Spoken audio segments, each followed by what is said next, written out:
A storm waiting for thunder. Paper balls litter the floor, laughter ricochets off the walls, and the smell of cheap cologne mixes with panic. Ms. Taylor, 23, new, nervous, clutches a stack of graded tests like they're a shield. "Please," she says, voice trembling, "take your seats." No one listens. Brandon Pierce leans back in his chair, sneakers on the desk, his failed paper fluttering in his hand like a dare. "You think you can fail me?" His friends laugh. Phone's already out. One whispers, "She's dead." Miss Taylor swallows hard. "Brandon, sit down." He stands instead, 6 feet of entitlement and rage, and closes the distance. "You just cost my dad another donation," he sneers, then grabs her test sheet, tears it, and with one vicious jerk, his hand knots in her hair. A scream cracks the room open. Desks scrape. Someone yells, "Yo, film this!" The sound of her sob catches mid-air, raw, human, humiliating. Through the chaos, one desk stays still. Janelle Brooks doesn't move, doesn't blink. Her hand tightens around her backpack strap. 3 minutes from now, she'll teach this room the difference between anger and power. This is Black Stories, where the pain of prejudice is told, and justice always finds its voice. If you believe power isn't what you scream, it's what you control, tap like and subscribe. Because in the next minutes you'll watch one calm black girl turn a classroom's worst moment into a masterclass on discipline over dominance. Morning light crept through the blinds of apartment 6B, the kind of light that made everything look harder than it should. The hum of city buses, a neighbor arguing through thin walls, the soft rhythm of push-ups counted under steady breath. Janelle Brooks was already awake. Her room was small, twin bed, cracked mirror, a poster of Mae Jemison beside a stack of old martial arts medals. Every inch of it was order carved out of chaos. She tied her braids into a bun, dropped into her final plank, and whispered her mantra. Control before reaction. Always. It was something her late grandfather, a retired Marine, had drilled into her since she was 10. The world could be cruel, he'd say, but cruelty was loud. Discipline was quiet, and quiet always wins eventually. By 7 o'clock, she was out the door, backpack tight, shoulders straight. The city's cold air pressed against her cheeks, but she didn't flinch. She never did. At Lincoln High, Janelle blended into the background, not invisible, but watchful. She was the kind of girl who saw everything. The janitor's limp, the cafeteria worker's swollen wrist, the freshman hiding his lunch. Her calm was not weakness. It was awareness. That morning, she noticed her new substitute teacher before anyone else did. Ms. Taylor looked barely older than some seniors, a petite white woman with a nervous smile and a soft voice that didn't fit the rowdy room she'd been thrown into. She held her clipboard like armor, calling attendance with shaky confidence. Brandon Pierce?" she said, glancing up. He didn't answer. Just smirked, legs on the desk. The entire class watched her falter, scenting vulnerability like sharks in shallow water. Janelle caught it. The split-second flicker in Ms. Taylor's eyes, that silent please. Just behave look teachers wore when authority failed them. When class ended, Janelle lingered. "Ma'am," she said gently, "you did okay today." Ms. Taylor blinked, surprised. "Thank you, it's just a rough crowd." Janelle nodded once. "You'll find your voice." The substitute smiled faintly. "You sound older than your age." "Life does that," Janelle said, already halfway out the door. That tiny moment, one act of decency, would matter more than either of them knew. Because by noon, whispers had already started spreading. Brandon had been bragging about how he'd put the new teacher in her place. His friends laughed, saying, "Man, she's too soft. She won't last a week." And somewhere between those laughs, Ms. Taylor was alone in the teacher's lounge, staring at her reflection in the coffee machine, wondering if she'd made a mistake taking this job. Meanwhile, Janelle walked past the principal's office, overhearing Brandon's father's name mentioned like currency. She didn't know it yet, but she was about to walk straight into a moment that would test everything her grandfather taught her and show an entire school what real control looks like when power tries to break it. Lincoln High didn't feel like a school. It felt like a glass trophy case, polished on the outside, rotten underneath. Banners hung for championships nobody remembered. The hallways smelled of disinfectant and money. Students moved in packs, the wealthy ones loud, the scholarship kids silent, and everyone knew who sat at the top of the pyramid: Brandon Pierce. His father, Richard Pierce, owned half the city. Real estate, construction, even the company that built Lincoln's new gym. His name was carved on the front doors. His son's name might as well have been carved on every teacher's fear. Ms. Taylor learned that hierarchy the hard way. Her second week in, she caught Brandon copying homework off another student and marked it 0. That's all it took. The whispers began before the bell even rang. She failed Brandon? Hope she likes unemployment. She's cute but dumb. Doesn't she know who his dad is? By lunch, Brandon strutted down the hall surrounded by his entourage. Ryan, his sidekick, Lexi, his girlfriend, and 3 others who lived off his approval. He grinned like he rented oxygen. "She failed me on purpose," he said, loud enough for everyone. "Guess she wanted attention." Ryan laughed. "Bro, she's a substitute. Not even real faculty. You could buy her car with your lunch money." Laughter followed. Phones out again. Brandon loved cameras. The more lenses, the bigger his performance. From across the hall, Janelle watched quietly. She saw the way students parted for him like royalty, how teachers avoided his eye, and how Ms. Taylor, walking in the opposite direction, clutched her lesson plans close like they were armor. Their eyes met for a split second.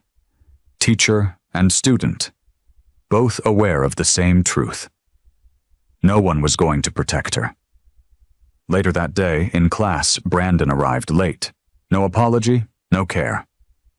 He dropped into his chair, smirked, and whispered to his friends, "Watch this." Ms. Taylor tried to start her lesson.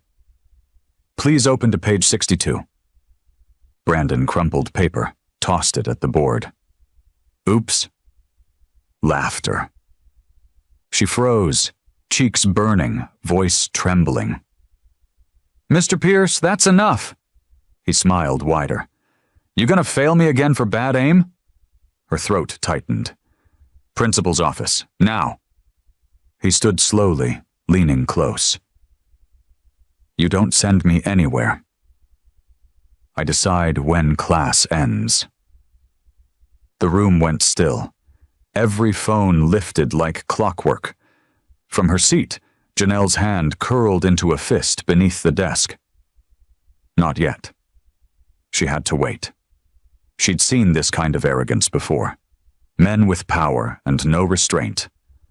Her grandfather's voice echoed, "There's always one who thinks money makes him untouchable." But discipline isn't about reacting fast. It's about knowing when to strike so the world never forgets.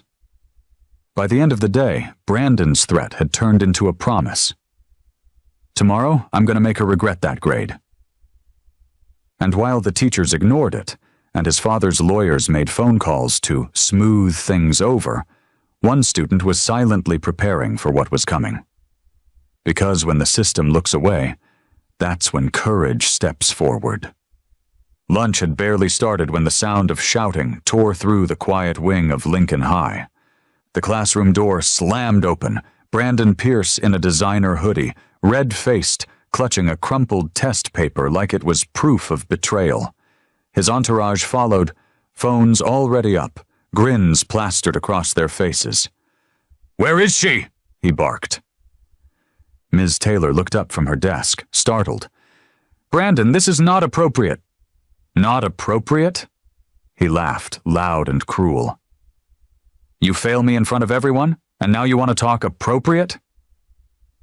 The class froze. A few students giggled nervously, others looked away. But no one moved. "You earned that grade," Ms. Taylor said, voice trembling but steady. "You didn't complete the essay section." He slammed the paper on her desk, ink smearing under his palm. "You think you can fail me and keep your job?" "Brandon!" He moved closer. Too close. The air thickened. "Do you know who my father is?" he hissed. "He funds this dump. He owns this building." She swallowed. "Step back." He smiled, a predator's grin. Then he snapped. With one vicious yank, his hand tangled in her hair and pulled. The sound, that sharp, human cry, cut through the room like glass shattering. Ms. Taylor's chair tipped. She grabbed the desk for balance, eyes squeezed shut, pleading, "Stop! Brandon, please!" Gasps, screams, desks scraped back. Someone whispered, "Oh my God, he's actually—" Phones lifted higher. Red record lights glowed like tiny fires feeding off the chaos. And then, movement. From the back of the room, a chair slid across the floor. Janelle Brooks stood. No sound. No rush. Just precision. She set her phone on her desk, lens pointed forward, one tap to record. Her voice came quiet, measured. "Let her go." Brandon turned, breath ragged, adrenaline burning through arrogance. "Stay out of it, Charity Case." A few snickers, nervous and forced. But Janelle didn't move. Her stillness was louder than the laughter. "Let her go," she repeated, each word calm as a heartbeat. Brandon scoffed. "You gonna hit me? Go ahead, give me a reason." Janelle's eyes didn't blink. "You've already given yourself one. You just don't know it yet." He hesitated, for the first time. The confidence cracked. Her tone sharpened, surgical. "You've mistaken her silence for weakness." "That's your first mistake." The crowd hushed. Even his friends lowered their phones, unsure now who the real threat was. Brandon dropped Ms. Taylor's hair and turned fully toward Janelle, jaw tightening. "You think you're some kind of hero?" Janelle took a single step forward, small, deliberate, final. "No, I just know what happens to men who think power makes them untouchable." The distance between them shrank to inches. The tension could have shattered glass. And in that heartbeat, that suspended breath, everyone knew something irreversible had just begun. Because Brandon Pierce had finally met someone he couldn't intimidate. And before the next 3 minutes were over, the entire school would learn what control really looked like. The moment Brandon dropped Ms. Taylor's hair, the classroom dissolved into noise. Shouts, desks scraping, teachers rushing from next door, phones still rolling, chaos everywhere. Janelle guided Ms. Taylor out, one hand under her arm. "Come on, ma'am." Her voice stayed low, steady, the only calm sound in a room cracking apart. Down the hall, the nurse's office smelled of antiseptic and panic. Ms. Taylor sat trembling, strands of hair still tangled in her fingers. I didn't think he'd actually—" "You don't have to explain," Janelle said. "They all saw." Administrators finally appeared, ties crooked, questions empty. Campus security cleared the hallway. The AP was already on with 911. "Is he still on campus?" What provoked this? Provoked. The word made Janelle's jaw tighten. They were already rewriting the story. Minutes later, Brandon's father stormed in like he owned the building. Because technically, he did. Richard Pierce, gray suit, diamond watch, voice sharp enough to cut drywall. "Where's the woman accusing my son?" he demanded. "She's injured," the nurse replied. "Injured?" He laughed. "Over a misunderstanding? I pay taxes that keep this school alive. My son doesn't assault. He reacts. Maybe if your substitute could control her classroom." Janelle stepped forward before she could stop herself. "Your son didn't react. He attacked." Pierce turned slowly. "And you are?" "Someone who records facts," she said. His eyes narrowed. "Careful, young lady. Defamation is expensive." He left in a cloud of entitlement, phone already at his ear. By the end of the day, Ms. Taylor was home on paid administrative leave pending investigation. The staff whispered that the district was reviewing the incident. Students whispered louder that she'd overstepped, that Brandon had connections. Janelle sat in the back of study hall, phone in her lap, thumb hovering over the video file. She'd captured everything, the shove, the pull, the fear. But she also saw something no one else noticed, the way Ms. Taylor had flinched long before Brandon grabbed her. A reflex. Conditioned fear. She scrubbed backward through the clip, frame by frame. There, his smirk as he walked in, his hand balling the paper, his friend's laughter. It wasn't random, it was ritual. He'd been taunting her all week. Janelle opened her notes app, pulling screenshots from classmates' DMs. "Bro, he's gonna make her cry tomorrow. Bet you $50 he gets her fired." She built a digital case file, timestamps, texts, playback angles, everything. Then she mirrored it to 2 off-site drives and an auto-email vault. Discipline over rage, evidence over emotion. Then she opened TikTok, created a blank post, caption box empty, just the 90-second clip. Title? Power Without Control.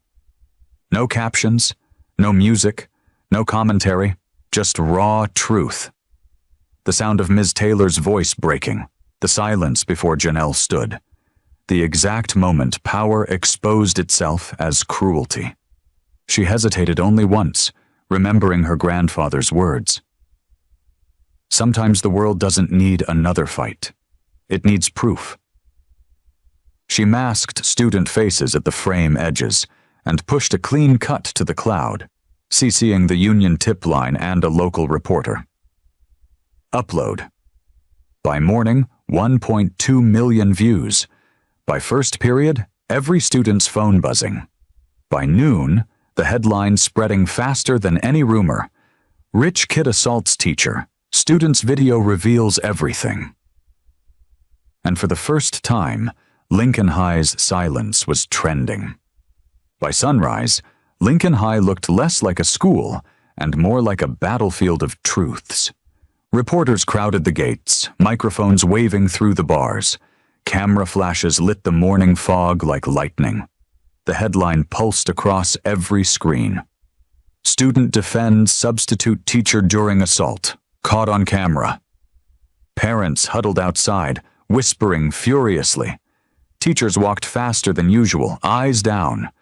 But inside, the students buzzed. Phones vibrating in every pocket, screens replaying the same moment. Brandon's hand in Ms. Taylor's hair, Janelle stepping forward. The system had finally been caught in 4K. Brandon Pierce strutted through the hallway like he could outrun the narrative. Designer backpack. Fake smirk.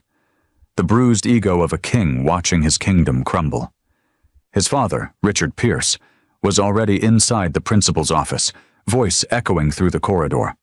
"You'll fix this or I'll bury this school in court filings." "My son is not a criminal. He's a child." Principal Moore sat behind his desk, sweating through his shirt. Mr. Pierce, please. This is bigger than us. The footage. I don't care about footage, Richard snapped. Take it down. Suspend the girl who posted it. Expel her if you have to. Outside the office, Janelle stood waiting, calm, posture straight. She could hear every word. The secretary looked up nervously. He wants to see you. Janelle stepped in. The tension hit like static. Richard spun around. You're the one who filmed it? Yes, she said simply. Principal Moore's voice cracked. Janelle, do you realize the damage you've done? She tilted her head slightly. To who? The bully or the truth? The air went still. Even the principal didn't breathe for a second. Richard's jaw tightened. You think you're some kind of hero? No, Janelle said. Just someone who doesn't look away. He slammed his fist on the desk. You have no idea what power you're playing with. Her eyes didn't waver. Maybe power's the problem. Before he could respond, a sound rose from outside, muffled at first, then swelling rhythmic. Chants. Protect teachers! Protect teachers! Protect teachers! Hundreds of students had gathered in the quad, holding handmade signs. Justice for Ms. Taylor. Accountability has no price tag. No more silence. Reporters swarmed closer. Drones hovered overhead. The school's PR nightmare was now a movement. Richard turned pale. You did this? Janelle glanced toward the window. No, sir. You did. The principal's phone buzzed non-stop. Emails, calls, media requests. He sank into his chair, realizing control was gone. Moments later, in the hallway, Brandon swaggered out, trying to reclaim the spotlight. Y'all need to chill, he muttered. It's just a video. People will forget by next week. Janelle was waiting by the lockers. No fear, no anger, just absolute clarity. You wanted everyone to watch her cry, she said, voice low but carrying. Now the whole world's watching you. Brandon froze. The laughter around him died. Because for the first time in his life, the lens wasn't protecting him. It was exposing him. And as students turned away from him, not out of fear, but disgust, his smirk faded completely. Janelle didn't need to raise her voice.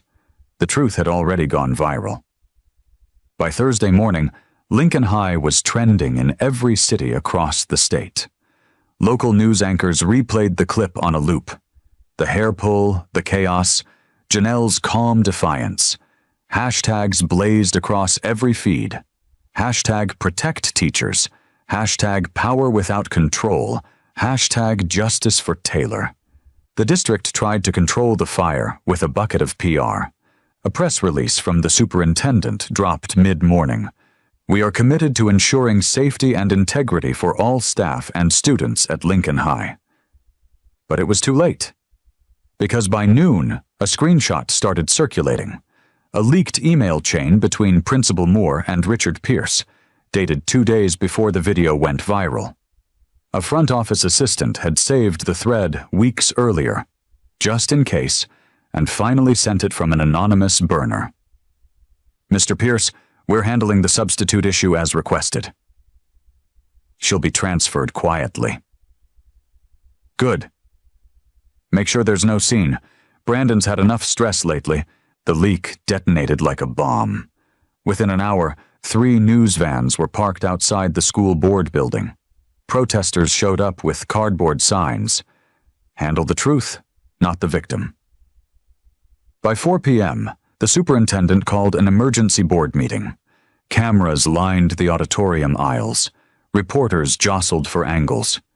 At the front, board members whispered nervously, faces lit by phone screens refreshing in real time. Then the doors opened. Ms. Taylor entered, pale, shaken, but unbroken. her hair pulled neatly back, bandage visible near her temple. Behind her walked Janelle and a group of students carrying manila folders and phones. The crowd murmured. The optics were perfect. Power facing accountability. Richard Pierce was already there, flanked by lawyers. His voice boomed over the murmurs. Let's not destroy reputations over a misunderstanding. Boys will be boys. The sentence dropped like poison into the air. Ms. Taylor stopped halfway down the aisle. She turned toward him, her voice steady but trembling at the edges. Boys will be boys, she repeated softly. That's what you tell yourself when you don't want to face what you raised. Richard blinked, caught off guard. She stepped closer, eyes burning. You didn't just raise a bully, Mr. Pierce. You raised a reflection of yourself. The crowd erupted, gasps, then applause. Phones flew up instantly. Within seconds, someone clipped the moment and posted it with the caption, "You raised a reflection of yourself." Within minutes, it went viral. The board chair cleared her throat. We've seen enough, she said. Effective immediately, Brandon Pierce is suspended pending an expulsion hearing for violent conduct. And Mr. Pierce, your donation privileges and advisory seat are revoked pending ethics review. Applause thundered through the room. Cameras flashed like lightning. Richard stood frozen, color draining from his face as his son slouched in humiliation beside him. Ms. Taylor exhaled. Not triumph. Relief. Janelle glanced at her phone. The live stream had already hit 1.4 million views. The caption beneath it read, "Power doesn't buy silence anymore." And as Ms. Taylor turned to thank the students behind her, something changed. Not just the school's reputation, but the rules of who gets to speak and who gets believed. Lincoln High would never be the same again. The next morning, the world had already chosen its side. News anchors called it the Lincoln High Reckoning. Clips of Ms. Taylor's words, "You raised a reflection of yourself," flooded every platform. It became a soundbite, a statement, a symbol. Even talk shows replayed it under banners reading, "The day a substitute teacher changed the system." But in the hallways of Lincoln High, the aftershocks were still raw. Teachers walked taller. Students whispered quieter. And Brandon Pierce's name had vanished from every social circle that once worshipped him. His locker empty, his friends silent. His father resigned from the City Business Council that morning. By noon, the school board released a second statement. Effective immediately, Lincoln High will launch a new initiative, Safe Classrooms, Strong Teachers. This program will protect educators against retaliation and bias, no matter who the students' parents are. The same email went out to parents across the district. For once, it didn't feel like PR. It felt like repentance. In Ms. Taylor's classroom, the blinds were half open. The air was quiet, except for the faint hum of the projector. She stood at the board, hesitant, as if afraid to pick up the marker again. Then came a knock. Janelle entered, holding 2 paper cups of coffee. "You teach better when you drink this," she said with a small grin. Ms. Taylor laughed softly. "I'm not sure I'm ready to teach again." "Then just start by standing where they can't ignore you." They shared a moment, unspoken gratitude, strength built in the aftermath. Janelle's phone buzzed again. Another notification, #PowerWithoutControl, now had 10 million views. But the new pinned video wasn't hers. It was Miss Taylor's. She'd posted a message the night before. Just her voice. No makeup, no lighting. "I'm not sharing this as a victim. I'm sharing this as proof that courage isn't about standing up loudly. It's about standing up when it's hardest to breathe." The clip had already gone global. Teachers across the country stitched it, sharing their own stories of abuse, silencing, and fear. One comment stood out. liked 50,000 times. Janelle didn't just film a fight. She filmed accountability. Later that week, the school held a special assembly. Students filled the gym, phones down for once. The principal, humbled, shaken, trying to rebuild his dignity, handed Ms. Taylor a certificate that read, "In recognition of exceptional integrity under pressure."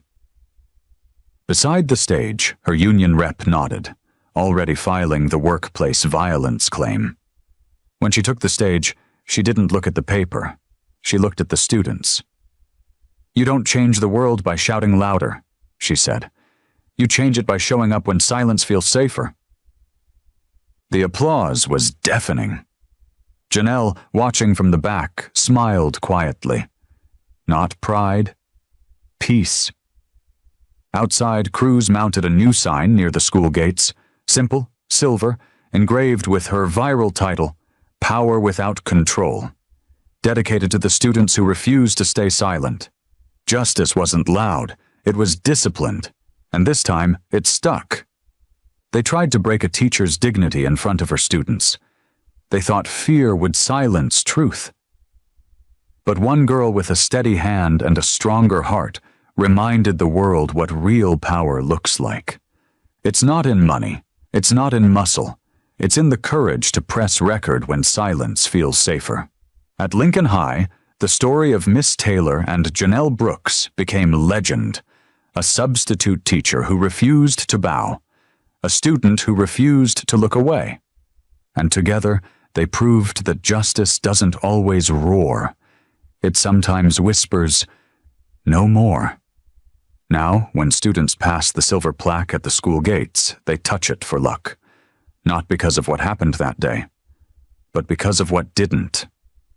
No one stayed quiet. No one walked away. Because sometimes the smallest act of courage can collapse the biggest wall of privilege. And sometimes the camera isn't just watching, it's witnessing. This is Black Stories, where silence breaks, truth rises, and dignity stands tall. If this story moved you, like this video, share it and subscribe. Because justice